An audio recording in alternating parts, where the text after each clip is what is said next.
Hi guys, welcome back to the Funny Thing Is podcast. I am your host, Nicole Birch. And every week I will be bringing in a new guest where they share their trauma, the medicine they took to get better, and all the funny things they learned along the way. Today is no exception. Today I bring to you one of my best friends, a guy I've known for 14 years. He knows where all the bodies are buried. The talented and hilarious Joey Mackey. Yes. How you doing? I'm good. Good. I'm doing well. How are you? Good. I'm good. Thanks for coming on. Thanks. I appreciate it. It was a lot of fun. Yeah. Have a good day. We should probably say how we met, maybe. So we met like 14 years ago. I moved to LA. Oh my God, was it? Yeah. How long have you been in LA? I've been out 14. Well, I guess I've been here 15 or 16 then. Yeah. So you were in a... I was in a sketch group. Yeah, I was in a sketch group, and it was all swinging dicks. We had no guys, and no girls. No girls. You said you had no guys. Oh, sorry. We had no girls. It was all guys, and we got together. So we got to have an audition for only females. Yeah. So we can even these numbers out. And you came. I'm gonna tell the story. You came. I'm gonna tell the story. Everybody comes out and they do their bit, right? Everybody's got like a character they do or some shtick. Like, here's how I'm funny, right? She drags a fucking box on stage. Yeah. Props. Yeah. You brought a box, not a bag, a box of props. Yeah. And I remember I sat back and was like, this is either going to be amazing or horrible. Yeah. And it was pretty solid. It was good. Yeah, I had a pitchfork. Yeah, you did. I did a Hillary Clinton impression, which was terrible. But it was funny. It was, you know what? You were swinging for the fences. I was like, I want this so bad. I want this non-paying Craigslist gig ad sketch so group. Bad. And what was the original name? Dirty Little Secrets. Right? And then we weren't happy, so you, me, and Lisa... We left and made Sunday Morning Mutiny, which was a better band name than a sketch group. It really was. We even had a good intro. We did. Right? We did. It was fun. It was good. So we did that for a while. We did. Then we started Groundlings. I started a little bit earlier. And then we ended up both doing Sunday Company separately. Sunday Company alums, that's right. That's right. Look at us. And look what we've got. Kids. Yeah, kids, that's right. And debt. We're parents. Yeah, we do. Oh, you have debt? Oh, we're so rich. We've got so much. You're rich. Oh, so much money. Good. Yeah. I didn't know. Yeah, we got a lot of money. Just a lot of it everywhere. So out of all of your life experiences and life-changing events, what is one that you'd like to share today? Well, probably the epilepsy, I would imagine. Okay. That's a big one. I guess in my early 20s, I had my first one. I think it was around 23. And it was really bizarre because I was super athletic. I was super healthy. I was skateboarding all the time and playing football and all this stuff. And then my brother, I remember very clearly, my brother had got me tickets to a Carolina Panthers game. Okay. We had never been. And we were so excited, diehard fans. And so we drove all through the night, and it was the last game of the season. And we get to the stadium, and I had felt weird, right? What do you mean weird? Yeah, I'm curious about symptoms. So this is the thing. I call it seizure now. But before I knew I was epileptic, I didn't have a term for it. The very first time I felt it, I was working in one of those little kiosks in the mall. Yeah. And I just forgot where I was. And I was like, where the fuck am I? And I started looking around, and I was like, I'm in the Gadsden Mall. Oh, I'm at work. That's weird. And I thought, I gotta sleep more. You just write it off. And then... Oh, that's crazy. We were at the Panthers game, and this is what I remember. I remember it was a pass interference call.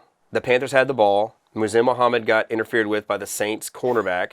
I stood up to cheer, and that's the last thing I remember. I distinctly remember all the details up to that moment. Now, you know me. You know I like to fuck with people and do pranks. And I always bet your brother was like, way too what far. is he doing? Well, here's what happened. Funny story.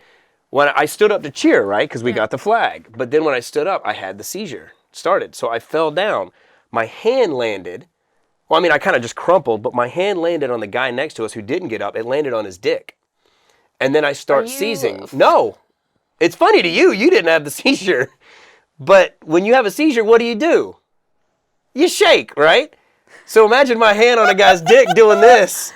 Right? Shut up. I swear to God. Well, I don't remember it, but my brother told me. It's just like on the outside. Yeah, it was knuckles. It was like a knuckle job.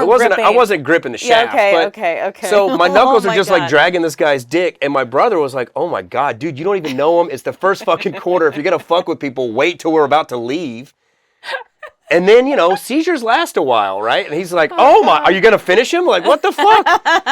But then my head rolled, and he just saw blood pouring out of my mouth because I had chewed my tongue and my lips up. And then it became real. It wasn't funny anymore. Oh, fuck. Now, my brother, and I will put this up against it. If you're watching, he is the Navy's best corpsman. He's a chief. It is so hard for a chief for a corpsman to make it all the way up to chief. He is the best corpsman.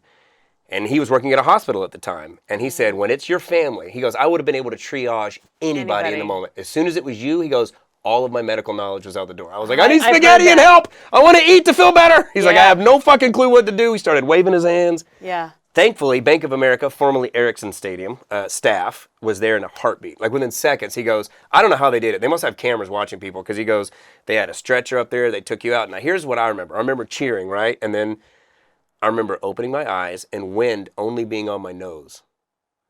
And then I just see gray. And I'm like, what the fuck? And I just see a bar go like that. And then another bar go like that. And I was like vertical or horizontal? Like this. And they're going like this. Yeah.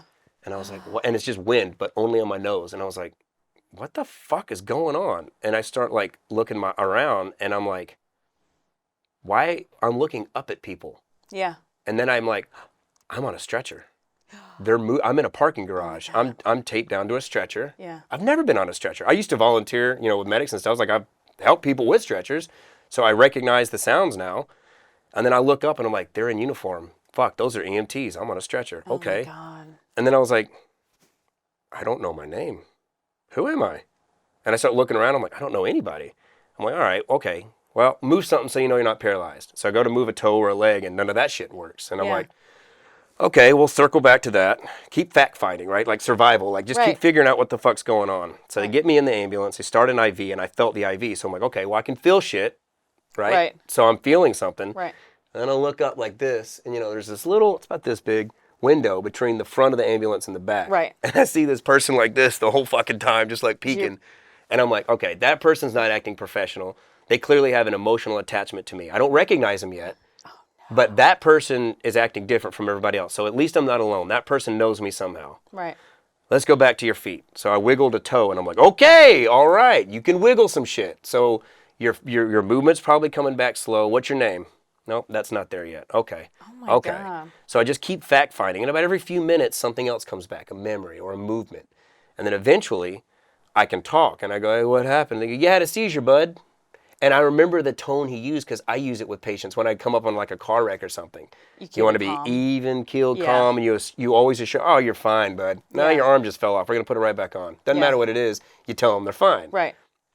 And I wanted to be like, fuck you. I know that voice. I know that. Don't do that with me. Tell me what the fuck happened. But I can't say that. Yeah, you can't speak. I can't talk. Yeah, my tongue's not working. And plus it's swollen up because it chewed it up. Right. So I can't even communicate. Yeah. So I just go back into fact-finding mode. Okay, all right. Well, now I can move my body a little bit. I'm more cognizant. So apparently I'm going to be okay maybe. Get to the hospital and they're like, yeah, you had a seizure. And I'm once you get to the hospital. I'm like, did I get hit in the head? Yeah. Like, what happened? And they're like, no, you just had a seizure. I'm like, what do you mean I just had a seizure? People don't just have seizures. And I'm like, yeah, they do. Epileptic people do. Yeah. I'm like, well, I'm not epileptic. It's not in your family. Nobody. Yeah.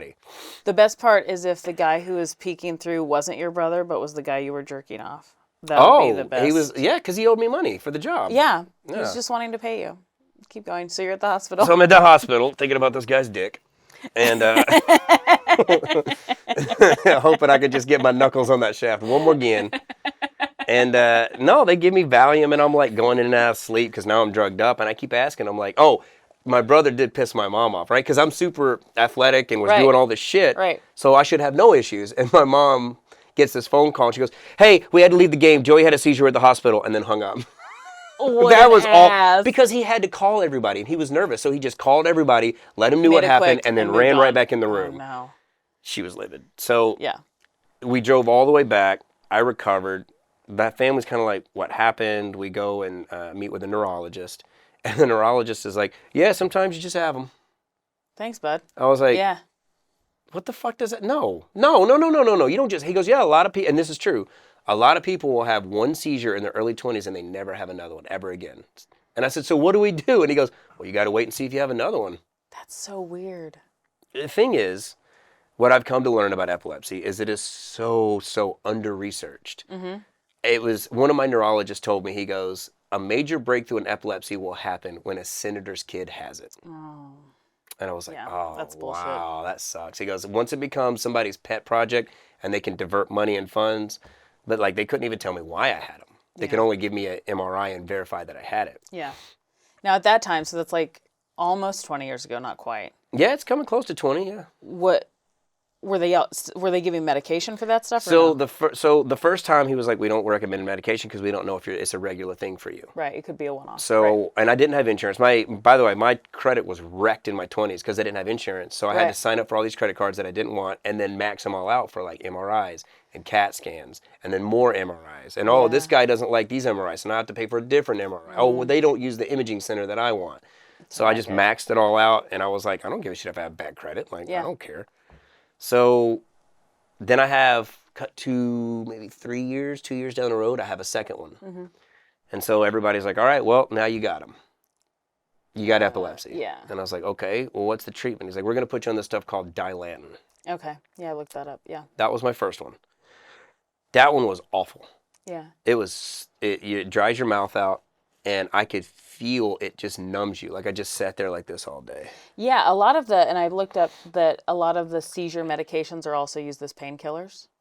I didn't see that. They're used as antidepressants, is what I read. Okay. And I found a lot. they're all dual prescribed as antidepressants or antispasmatics. Yeah. And I didn't really do enough research. I just thought, okay, this pill makes the shake stops. You got it, doc. Yeah. Pop them back. How long did you take that? 2 weeks.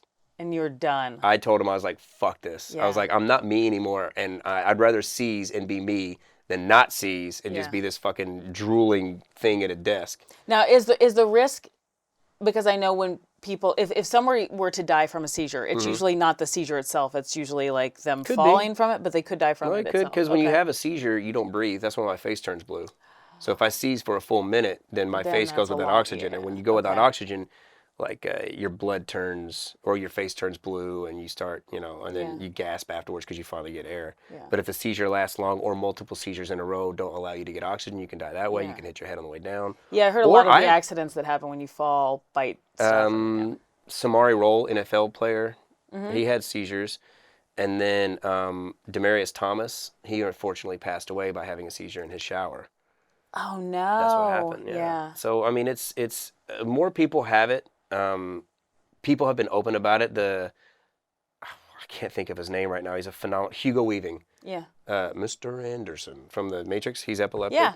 Really? Yeah. There's a lot of guys that are. Maynard from Tool, I think, has had some seizures. Okay. There's a lot of people. I shouldn't just be like HIPAA law violating all of my fucking role models, but. But I mean, the truth is, like, when that happens to you, you kind of do reach out and be like, well, who else is like me? Of course. Because it's part of your research. You want to feel like you're not the only one. Yeah. In fact, and this is not a good thing, but after my second seizure, I hadn't had one for a while, and I had started playing football again, and my hometown got a semi-pro football team, and I was like, I'm going to try out for that. And I tried out, and I was a starter, and I was like, this is going to be fucking fun. Great. And about a week before our first game, I had a seizure. And the neurologist was like, I'm not clearing you for this. You can't play. And I was so bummed about it, and I was really butthurt. I was really mad about that. Yeah. And I found out that there was you know what backyard football is? No. So in the South, I'm from Alabama. Football in the backyard. But... It is. Well, it's just tackle football. It's the same, just no pads. Okay. And in the South, they play that a lot. Okay. And so I had gotten word that there was a game in the next town over every Sunday night, and it was 11 on 11, full football, but it was just no pads. Right. And I had decided I was going to go out. I was like, I'm going to hit somebody so hard that they have a seizure. And I won't be the only guy in town that had one. That's... I don't think it's a good thing, but that's how I was coping. And so I would just go out there and tee off on people and just try to make somebody have a seizure. And it never happened. But then eventually I was like, but I never had one either. Yeah. So clearly contact is not a trigger for me. Right. And then, eventually, I don't want to play with Joey.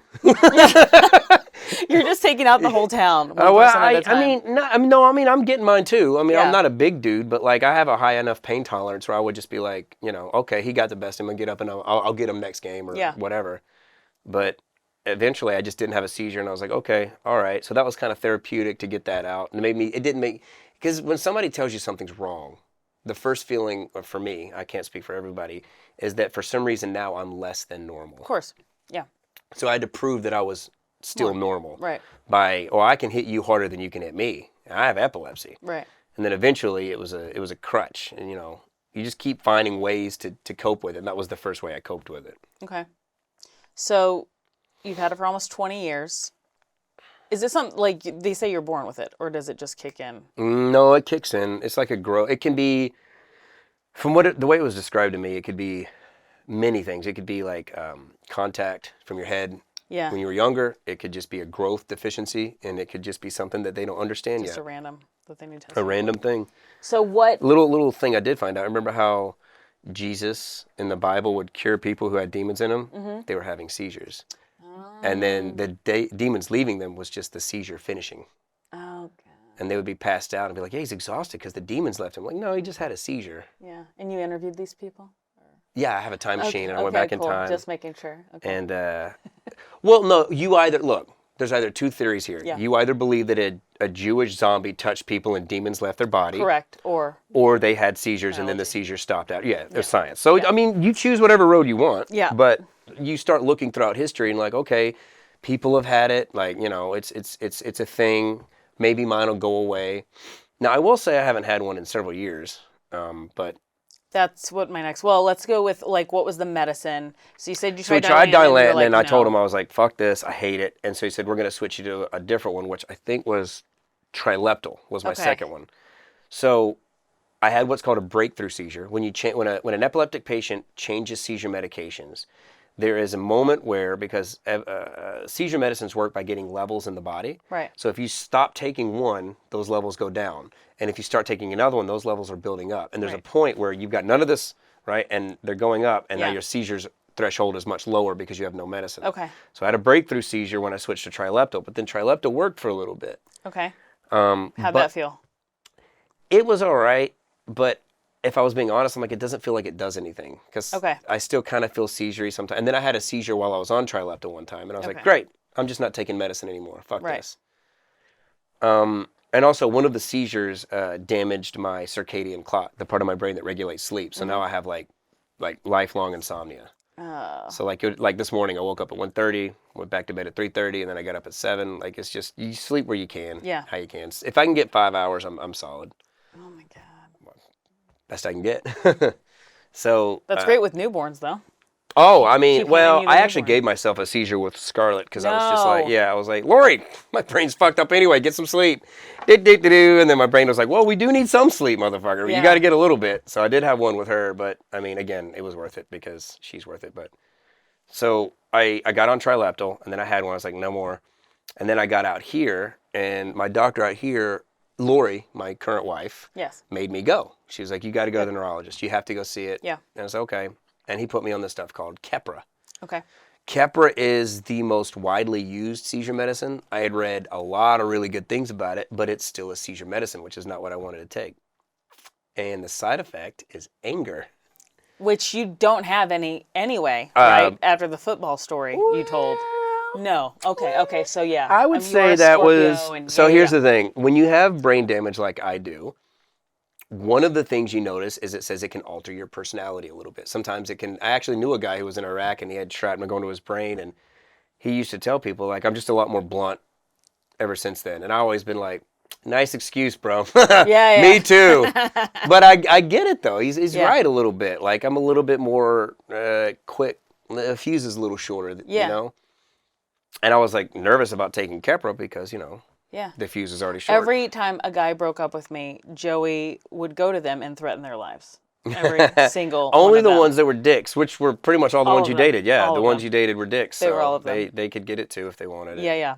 So. But the thing is throughout this entire process, from the beginning, I realized I was kind of going to be on my own on this. So the one person I didn't want to abandon was me. Right. So I always had to have my back. So if I had a temper or if I lost my temper, I was the first person to tell myself, it's fine. They don't know your story. They don't know you. Fuck them. Yeah. Okay. And so when I found out Keppra had a side effect of anger, I was like, how much do we want to tempt this? You know, like how much? So I tried it, and then I decided I didn't like it, and I didn't want to be on the anger. But could you feel the anger a little intensifying? Yeah, because sometimes I would be mad, and I would sit down and be like, what am I pissed off about? And I would think, and I'd be like, oh, shit, I don't know, I'm mad about anything. I don't know that there is a spark for this particular fire. Yeah. but it's always being aware of like when I'm angry. Right. And so I told Lori, I was like, I don't know. And then a friend of mine who's also epileptic, who I won't name, said, have you ever tried weed for your seizures? And I'd read online all this stuff, but I didn't smoke weed. I didn't smoke. Yeah, because when you and I first started friends, like we would drink wine and stuff, but you never. And even then, I never got drunk, right? Yeah. Yeah. The last time I remember getting actually drunk was at Pineapple Hill the night I got off of probation. That was the last time I remember literally being like, oh, I am drunk. Because like drunk people, epileptic people don't really fuck with with alcohol. It lowers your seizure threshold. But, you know, I'll have a glass of wine with dinner because I like that, but I don't get drunk. Yeah. But she had mentioned this to me, and I had thought, you know, I'd heard enough about it and stuff, and I asked my neurologist about it. And he said, well, here's the problem.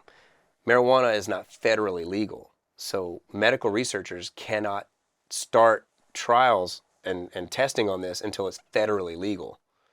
So I can't advise you. Research, yeah, he's like, there's no research. I know patients use it and they say it helps them, but he's like, I can't tell you that. Yeah. I said, okay. So it's pretty much my decision, what I wanted to do. And this is how many years ago? Because you've been with Lori, probably 10 or 11, maybe. Okay. And I said, so funny. I said, hey, Lori, I think I'd like to try weed. If I brought some weed home, would you smoke some with me? And she's like, yeah, whatever, hon. Like, she's like, it's just fucking weed, man. It's fine. I'm like, okay, well, as long as you're cool with it. So we smoked, and she did not have any reaction whatsoever. Okay. And I am high as a fucking kite. And she's like, let's just go to bed. And I'm laying in bed. I'm like, honey, something's bad wrong. I think I need to go to the ER. Something's bad wrong. She's like, this is a Tuesday for me, homeboy. She goes, go to bed. You just need to go to bed. And I'm like, no, honey, I used to work on ambulances. I'm telling you, something bad is wrong. It's really wrong. And I was like, how high is too high? I would ask her these questions, and she's like, just go to fucking sleep. So finally. Did you smoke the same? I treated it like a science experiment. I rolled a joint, and I made her smoke the same puffs, the same amount of times, and then put it out so that I knew if I felt weird, she had the same amount in her, and if she was acting normal, then I should be fine. Right. But then once, I call it, you remember the movie Friday? Yeah. So when Smokey accidentally smokes the angel dust and he ends up in Debo's pigeon coop, that's my term for being too high. I'm in the pigeon coop. So I was in the pigeon coop. I was like, oh my God, I got to go to the hospital. And she's like, you got to go to bed is what you need. Yeah. So I go to bed, and then the next day I'm like, oh, I'm fine. And then I tried it again, and it just got to where, like, I wasn't angry, and I didn't feel seizure-y. And then one time, I felt a seizure coming on. Some epileptic patients have what's called an aura, and we know when it's about to happen. Yeah. Like, I play football now, flag football. I had a game where Lori was out of town for it, and I showed up early, and about 10 minutes before the game, I got the feeling. And I told her, I said, hey, I'm just going to play the game till it happens, but just letting you know I'm probably going to have one soon. And I went. She's like, oh my God. She was coming back from Vegas with some friends, and so she's driving back. And Cooper was actually in the game, and he saw it. I was running to cover a pass and just fell down on the ground mid-play. No. Yeah. He's like, we didn't know what was going on. I was like, and that's when I learned, like, oh, if I wear a mouthpiece, I don't bite my tongue up. Because I had a mouthpiece on from football. Yeah. So now I keep a mouthpiece at the house in case I feel like I'm going to have a seizure. I just go get the football mouthpiece, and I don't chew my tongue up. Didn't you have one, was it right after the wedding? I did the day after, yeah. What was the story with that? Like, weren't you guys driving? And it was at Lake Arrowhead, which is a very windy road. Well, so Lori was hungover because of wedding purposes, and then we were driving. So was I. That was a great wedding. It was an amazing wedding, and we're driving down, and she's doing this thing driving. I'm like, do we need to pull? We need to pull over? Don't do it in the Avalanche, please. It's nice. It's an old Avalanche, but it's my Avalanche. It's a nice truck. And I'm like, I had felt like I was going to have a seizure all day, but she was just pulling over every 10 minutes on the side of the mountain. I was like, let me drive. Yeah. I'm good. Yeah. I drove about 10 minutes, and I was like, I don't need to drive anymore. I'm not good. Dude. And I pulled over, put it in park, and seized in the seat. Some random dude helped carry me around to the other. I don't remember any of this. Now, for anybody who doesn't know Lake Arrowhead, it is a very tiny, most of it is a tiny, windy road that's like high elevation. Well, it's also on the side of a cliff. It's right there. Like, it's beautiful to drive up it, but it's a little scary, especially if you've got like a height thing. Or a seizure thing. Yeah. I mean, it's probably more scary for you. Just driving off the fucking cliff. When I think Lori told me that, because you're like, because she called the next day and she's like, he had one on the ride. And I was like, oh, were you driving? And she goes, nope. And I was like, oh my, like I had just put it in park. She goes, we just crossed a bridge. You pulled over, you put it in park, and you were like, eh. Oh no. So, yeah, I did have one then. Let's see, I've had one then. I had one in Vegas with her. Funny story. The first one she ever saw was in Vegas. We were driving, and I had it in the car. She called ahead to the casino that we were staying at and was like, hey, my husband just had a seizure. Is there any way somebody could meet me at the door and help us to our room? Now, I'm a big Auburn fan. You know that. Yeah. And I hate Alabama with a passion. Yeah. Doesn't have anything to do with the story, but it's anytime I get to say it. But you need to say it as much as you can. If Alabama played ISIS, I would buy a turban. You need to understand how bad I fucking hate them. So, anyway, any old who, Auburn's playing, ISIS joke. Okay. And they were winning when we left our friend's place. But then I had a seizure in the car.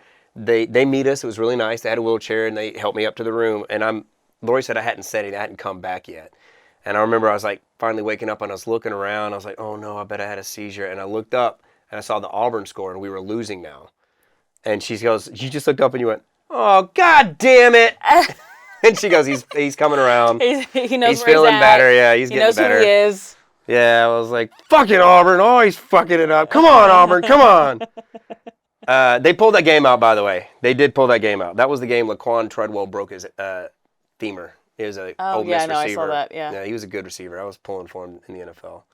But anyway, get to the room. I had one there. I had one football.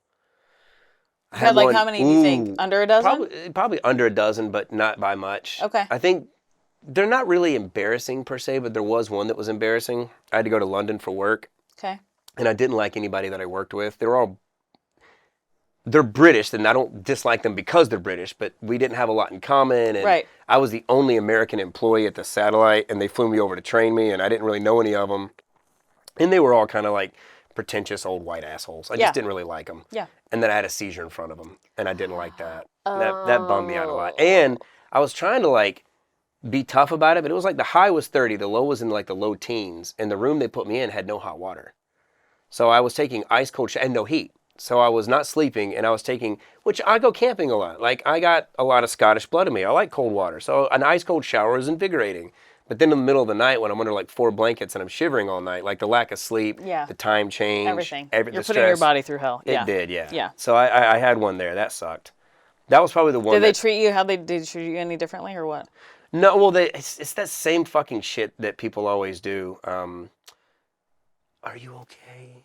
Mm-hmm. What do you need? Yeah. I'm like, yeah. Maybe let me rub my knuckles on your dick.